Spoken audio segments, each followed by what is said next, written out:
Getting married is its own experience, and even though we whirlwinded through it,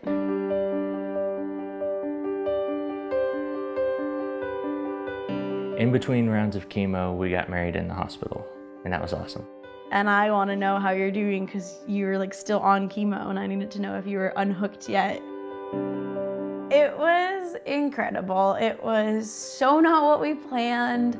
It's one of those things where if you had to plan it, it wouldn't have come out so perfectly, and somehow everybody pulled together.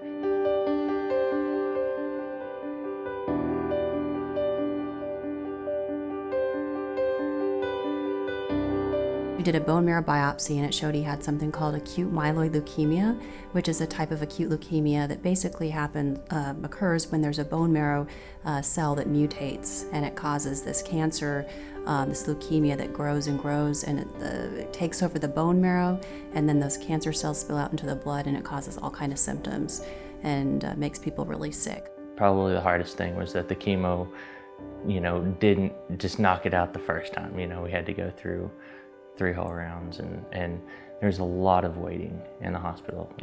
5 days of chemo, let's wait for 2 weeks, 3 weeks, and then get another bone marrow biopsy. Well, it didn't work. The leukemia forms in a stem cell within the bone marrow.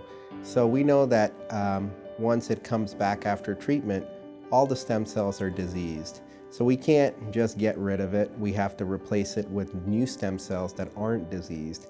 And we can't get that from Trey because all of his are bad. We have to get it from somebody else. There's Christina. Look at that. I love that picture. I'm Christina. I'm Trey's younger sister, and I'm his donor. When we had the wedding, they were all in the hospital, and I have 1 brother and 2 sisters, and they all got tested to see, and Christina was a perfect match. This is the first allo transplant that we're performing in Austin and at St. David's. I think it's a very important piece of care that we've been missing in the community for a long time. Prior to this, patients with these type of blood cancers would have to travel outside the city. The closest facility was in San Antonio, and basically relocate there for about 3 to 4 months to get their treatment. For him, the stem cell transplant was absolutely necessary and definitely saved his life. He gets to live, that's true. And being a part of that is awesome. It means I get my husband. It means, that we have a future together. We're hoping that after this, it will be gone. It'll be done. Hopefully, it will stay in remission in 10 years, 20 years, for the rest of my life. This isn't something that we have to worry about. It's just one chapter, that's done.